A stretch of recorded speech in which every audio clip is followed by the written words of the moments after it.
É uma luta comunitária, né? Agora, em que momento de todo o processo a fé ela foi reflorescendo dentro da sua alma diante de toda a sua trajetória? Eu crismei em 2010, né? Foi um momento ali onde Cristo falou assim: sabe aquela pessoa que você estava vendo no retrovisor? Sou eu, Jesus Cristo. Eu sempre estava ali. Mas eu falei, tá bom, então vem cá para mim te conhecer melhor. Só que eu ainda não tive aquele momento que você fala assim, é a conversão. Sim. Né? Não que a gente precise daquele momento de arrepiei, senti que não. Claro, claro. Eu digo naquela fé racional, naquele momento racional, onde você pega e fala assim, tá, eu decido largar tudo, seguir, entregar tudo e seguir Jesus, assim, sabe? E eu fui viver esse momento, esse clique, quando eu me mudei para o Líbano. Por quê, cara? Eu vou te explicar assim, em poucas palavras.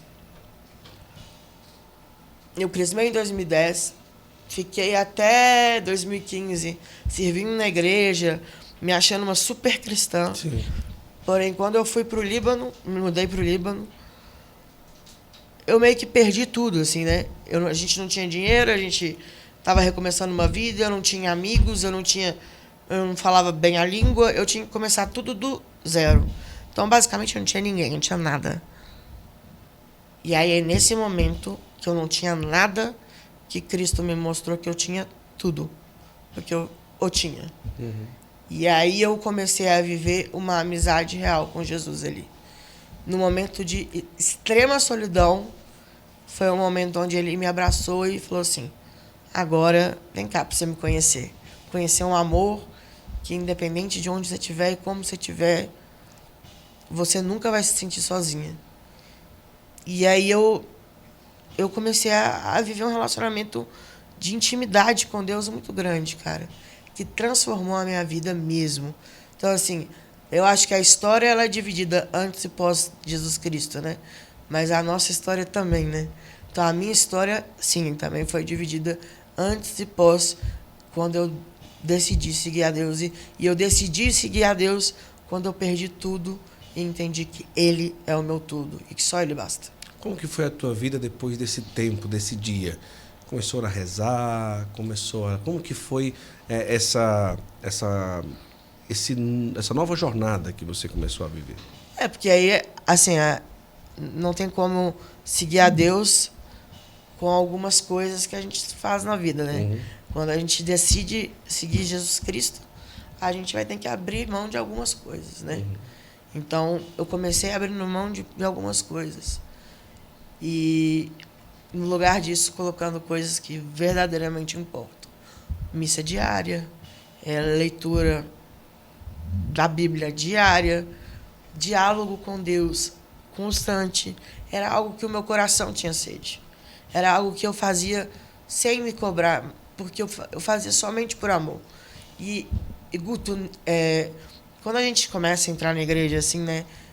Principalmente quando a gente é mais jovem, a gente fica ali, né? Porque a gente vai no grupo de jovem, depois você vai comer uma pizza, aí você não sabe se você vai na igreja por causa da pizza ou se você vai para a igreja por causa de Deus, né? Isso é ser jovem, né? Mas aí, à medida que você vai crescendo, aí a sua fé é botada em prova, né? Aí é botada em prova que tudo aquilo que você viveu naquela juventude, no calor ali daquele momento, se aquilo foi real ou não, né? Se gerou frutos ou não. Porque real, eu acredito que é.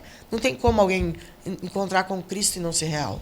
É real, mas aquilo de fato gerou frutos, né? E quando eu me vi naquela situação e eu fui crescendo, eu vi que não tinha mais pizza, mas tinha Eucaristia. E aquilo era legal. E aquilo me alimentava, me satisfazia, me fazia feliz. E aquilo era o ápice do meu dia. Né? Era o ápice da minha semana. Então, eu comecei a colocar essas práticas naturalmente. E aí, naturalmente, Jesus tomou toda a minha vida, assim, né? E a minha vida virou para honra e glória do nome dele, assim. Então, eu comecei a partilhar com ele tudo, inclusive, principalmente, as minhas dores. Eu falei, eu quero oferecer a minha vida para Deus. Aí eu falava assim, cara, meu sonho é ir fazer uma missão na África. Aí eu via, pô, mas eu não tenho físico para isso, né? Eu acho que eu tô meio doente e tal, não sei o quê. O que eu posso fazer? Então, eu vou oferecer as minhas dores pelos sacerdotes, pela África, por todos. É as minhas misérias. É tudo que eu tenho para dar. Eu não tenho muito para dar. Não tenho. Mas eu tenho as minhas dores e elas começaram a fazer sentido quando eu comecei a colocar objetivo para elas. Quando eu comecei a oferecer as minhas dores pela melhora da Aninha, pela felicidade da Carol, pela conversão das pessoas, pelo Padre Cássio, por todas as pessoas, eu comecei a falar assim, então tá, eu aguento essa dor. Tá bom, então eu aguento com alegria. Então tá bom, Senhor. Se o Senhor quer assim, eu também quero. Entendeu? Fica mais fácil de carregar quando você coloca e entrega em prol de alguma causa. E você carrega com gosto.